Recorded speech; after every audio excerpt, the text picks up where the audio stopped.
अच्छा, जो small molecule होते हैं ना, जिस तरह यहाँ पे हम देख रहे हैं, ये स्मॉल मॉलिक्यूल है, ये इजीली डिफ्यूज़ करेगा, इसका मॉलिक्यूलर वेट कम है एज़ कम्पेयर जिसका ज़्यादा होगा। ठीक है जी। और अब हम इसका फार्मूला बना दिया कि डिफ्यूजन का direct relation difference of partial pressure से, सरफेस एरिया से, सॉल्युबिलिटी से, डिस्टेंस से inverse relation and molecular weight inverse relation. अब हम पढ़ेंगे डिफ्यूजन कोएफिशिएंट क्या होता है। देखो, ये सॉल्युबिलिटी और मॉलिक्यूलर वेट की जो प्रॉपर्टी है ना, ये गैस की अपनी होती है। ठीक है, तो इसको हम कह देते हैं diffusion coefficient of gas. Next page करते हैं।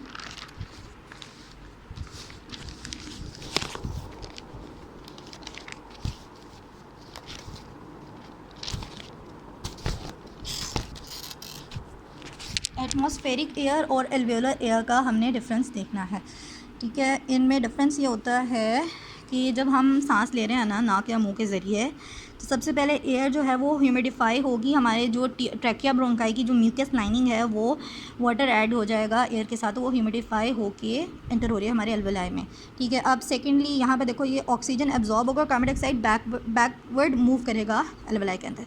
अब पार्शियल रिप्लेसमेंट होती है एल्वेओलर एयर और एटमॉस्फेरिक एयर की, पार्शियल रिप्लेसमेंट होगी। ठीक है, किस तरह हो रही है, ये देखो, जो एयर आ रही है ना, ये एयर अंदर आ रही है। ठीक है, तो ये पार्शली कुछ मॉलिक्यूल्स पहले होंगे, फिर जब हम नेक्स्ट टाइम ब्रीथ कर लेंगे अंदर आएगी तो फिर बाकी मॉलिक्यूल्स होंगे। इस तरह 16 टाइम्स की ब्रीथ में एक एक्सचेंज एल्वेओलर एयर का होता है, एक एक्सचेंज पूरा होता है with एल्वेओलर air with the atmospheric air. ये एक स्लो प्रोसेस अल्लाह ताला ने रखा है। अगर ये फास्ट प्रोसेस होता तो ब्लड की ऑक्सीजनेशन और जो कार्बन डाइऑक्साइड की कंसनट्रेशन है वो अफेक्ट होती, हमारे जितने मेटाबॉलिज्म के प्रोसेसेस हैं वो अफेक्ट होते, वो ख़राब हो जाते।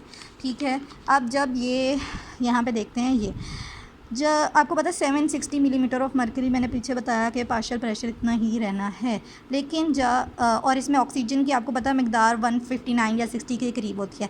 लेकिन आपको पता है जब हम ऑक्सीजन को इसमें ऐड कर रहे हैं, ह्यूमिडिफाई हो रही है एयर, वाटर को ऐड कर रहे हैं, सॉरी ऑक्सीजन नहीं, वाटर को ऐड कर रहे हैं, तो पार्शियल प्रेशर तो 770 की तरफ चला जाएगा, क्योंकि 10% तो चलो हो ही जाएगी ऐड। तो ये तो इससे एक्सीड होना नहीं चाहिए 760 से। तो क्या होता है, ऑक्सीजन का पार्शियल प्रेशर कम हो जाता है, वो 149 हो जाता है, और फिर 10 मिलीमीटर ऑफ मरकरी वाटर का रहता है, ह्यूमिडिफाई जो हो रही है। ठीक है, नेक्स्ट चीज़ है वो ग्राफ है, ऑक्सीजन कंसनट्रेशन और पार्शियल प्रेशर का जो ग्राफ थे। तो इसको सिंपली, इसका जो इसमें कहा गया है ना, वो ये है कि गैसीय एक्सचेंज 4.2 लीटर पर मिनट गैसीय एक्सचेंज हो रहा है। एंड ऑक्सीजन का जो नॉर्मल डिफ्यूजन रेट है वो कितना है, 250 मिलीमीटर पर मिनट। ठीक है, डिफ्यूजन लेवल ऑक्सीजन इतना करता है जब नॉर्मल वेंटिलेशन, नॉर्मल हम ब्रीथ ले रहे हैं, सांस ले रहे हैं तब।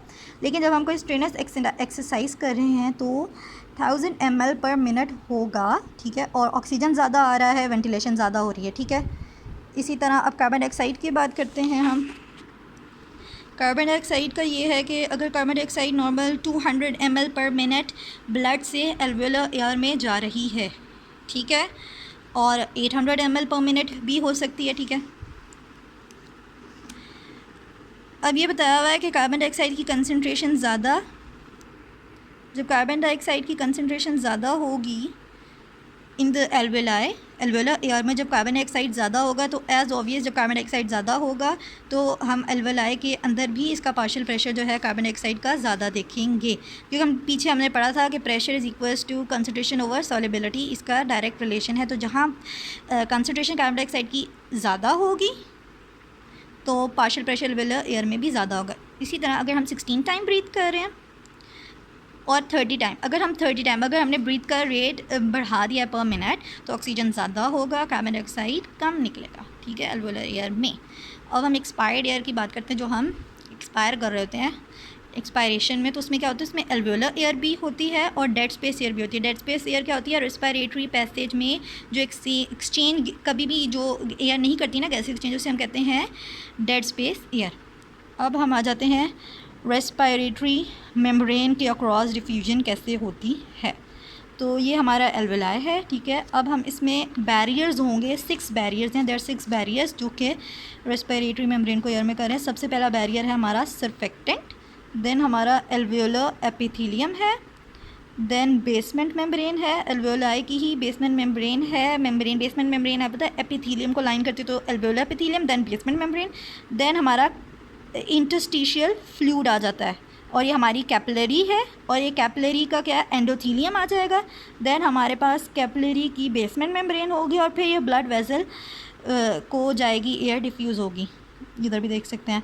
और इसकी जो थिकनेस है ना, इट इज़ 0.2 माइक्रोमीटर। इसकी थिकनेस बहुत कम है, तो थिकनेस कम है तो इजीली डिफ्यूजन हो रही है। हमारी जो बोथ लंग्स हैं उनमें 300 मिलियन एल्वेलाइज हैं।